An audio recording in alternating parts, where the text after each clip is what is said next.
So what can you do about it? Are we doomed to have inflammation if we find out our CRP levels are elevated? Absolutely not. What's interesting is all of these recommendations for lowering CRP have already been said.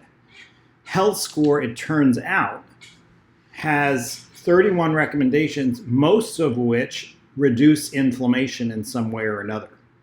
So there isn't any specific additional recommendation for lowering CRP. This is if your CRP is elevated and you think you're doing everything in Health Score in the psychological health, the sleep and activity, the nutrition, and all your biometrics, then it's time to take a second look because it's an indication that something going on that's addressed in Health Score in prior lessons isn't adequately addressed by your lifestyle. Every single factor on this list has evidence in studies of reducing inflammation and CRP levels. Let's go over them one at a time. I'm going to give a very brief treatment to each of these recommendations. You can go to the individual topic lessons for more information on any topic. Under the domain of psychological health, tobacco use is a known trigger of inflammation in the body. So being tobacco-free, that's a recommendation. Depression causes elevation in stress hormones as well as free radical damage in the body, which predisposes to inflammation. Lacking purpose, believe it or not, is associated with elevated CRPs. So identifying strong purpose is another key intervention. Treating anxiety is yet another key intervention. Alcohol is a known pro-oxidant or chemical that creates DNA damage and free radical damage in the body. So limiting alcohol to not more than 7 servings per week is essential. Sleep. Getting 7 hours of sleep every night with a consistent bedtime is very important. Inflammation is elevated when we're sleep deprived. Aerobic exercise. We're talking about 150 minutes of moderate intensity exercise per week or 75 minutes of vigorous. Strength training. Any activity that works your major muscles against resistance, done twice a week. My favorite app, Down Dog for yoga. Sitting less, limiting your total sitting time to not more than 8 hours and limiting any episode of sitting to not longer than 30 minutes, breaking these episodes up with a 1-minute standing break. Believe it or not, that also improves inflammation, whereas a more sedentary lifestyle increases inflammation. Diet. This is a special category. Nutrition has a powerful impact on inflammation in the body. Fruits and vegetables that we eat have evolved over millions of years to repair free radical damage because their main source of energy is sunlight. And sunlight is a major source of free radical damage. Free radicals are substances in the body that are missing an electron. Antioxidants, which are common in fruits and vegetables, provide an electron to free radicals that are missing an electron. If they didn't do this, if they didn't provide an electron to a free radical missing an electron, those free radicals would do incredible damage to cell tissues as they try to rip off electrons from nearby tissue.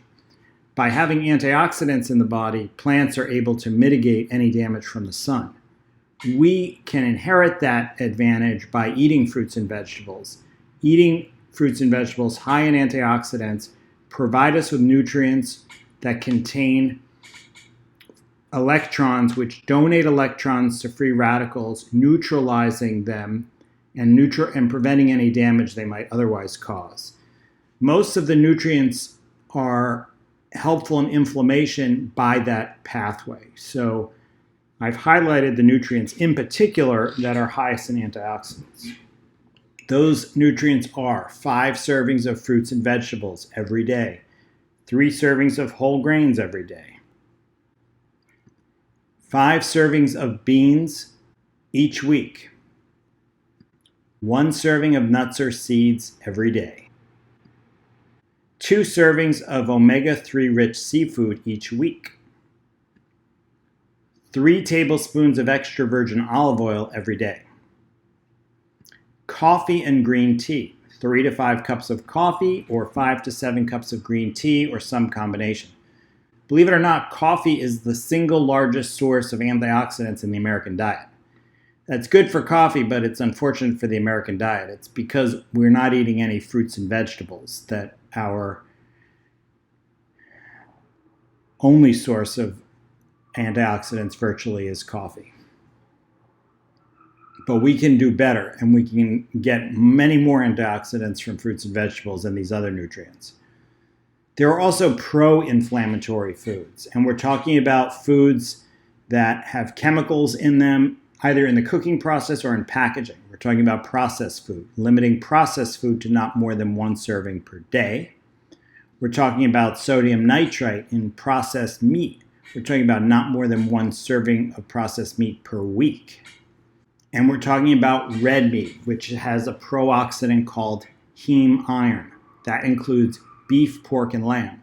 We're talking about limiting red meat to not more than 2 3-ounce servings per week. And finally, biometrics. Maintaining a body weight of below 25 is a very powerful way of reducing inflammation and CRP levels. Maintaining a blood pressure where the top number or the systolic is under 30 is another effective intervention for lowering inflammation and CRP levels. Maintaining a hemoglobin A1C of less than 5% is essential for reducing inflammation. Diabetes and prediabetes and otherwise elevated A1C is a strong precursor to high levels of chronic inflammation. And LDL cholesterol less than 100 is essential for reducing inflammation.